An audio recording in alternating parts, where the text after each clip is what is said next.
Bonjour à toutes et à tous, bienvenue dans l'unité d'enseignement informatique et bureautique, cette UE qui permet à tout étudiant de manipuler correctement un ordinateur et d'utiliser divers logiciels de bureautique dédiés au texte, au calcul, à la planification des tâches et aux présentations.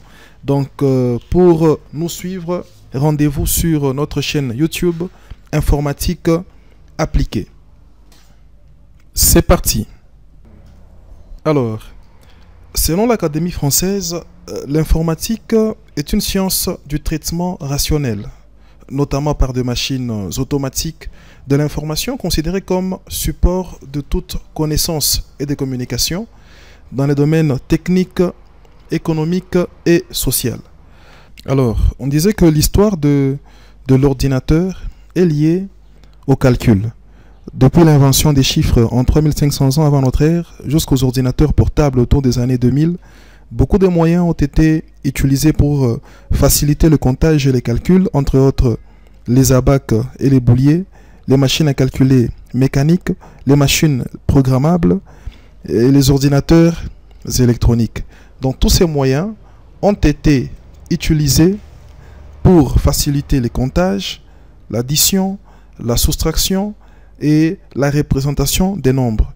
Mais l'évolution de la technologie a contribué énormément à la découverte de l'ordinateur tel que nous les connaissons actuellement. Et son évolution est liée à celui de l'électronique. En électronique, avant on utilisait les tubes à vide. Après les tubes à vide, on a utilisé les transistors. Après les transistors, on a utilisé les circuits intégrés. Après les circuits intégrés, on a utilisé le microprocesseur. Et c'est ce qui fait que nous puissions distinguer plusieurs générations d'ordinateurs.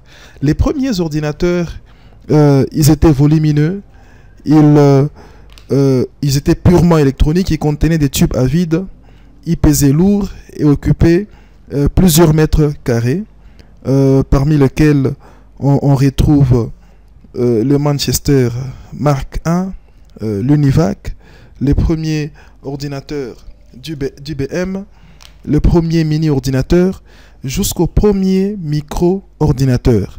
Tous ces ordinateurs fonctionnent selon l'architecture de M. John von Neumann, que nous vous présenterons ici.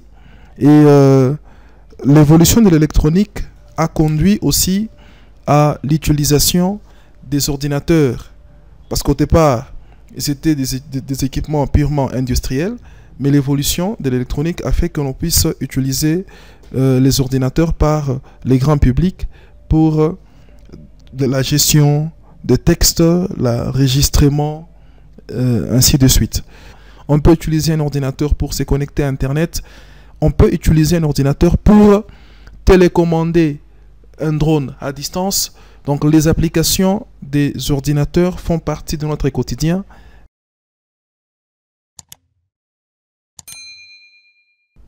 Donc à ce jour, c'est lui qui ne sait pas utiliser un ordinateur est considéré comme un illettré.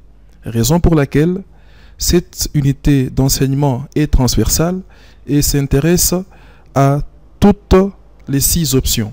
Donc que vous soyez électronicien, informaticien, mécanicien généraliste ou automobiliste, électrotechnicien ou constructeur, vous devriez savoir que l'utilisation de l'ordinateur fait partie de votre vie académique. Il y aura des TP sur lesquels vous devez faire des recherches sur Internet. Quand vous avez les documents sur Internet, vous devez les mettre en Word et vous pouvez modifier la police, la taille, la couleur de ces textes pour les adapter. Et c'est tout ce que nous ferons pratiquement dans ces cours. Vous familiarisez au logiciel de bureau, donc le traitement de texte avec Microsoft Office Word, le tableur avec Excel, la présentation avec PowerPoint et la recherche sur Internet avec les logiciels par défaut Internet Explorer, mais on va utiliser d'autres logiciels qui sont plus performants.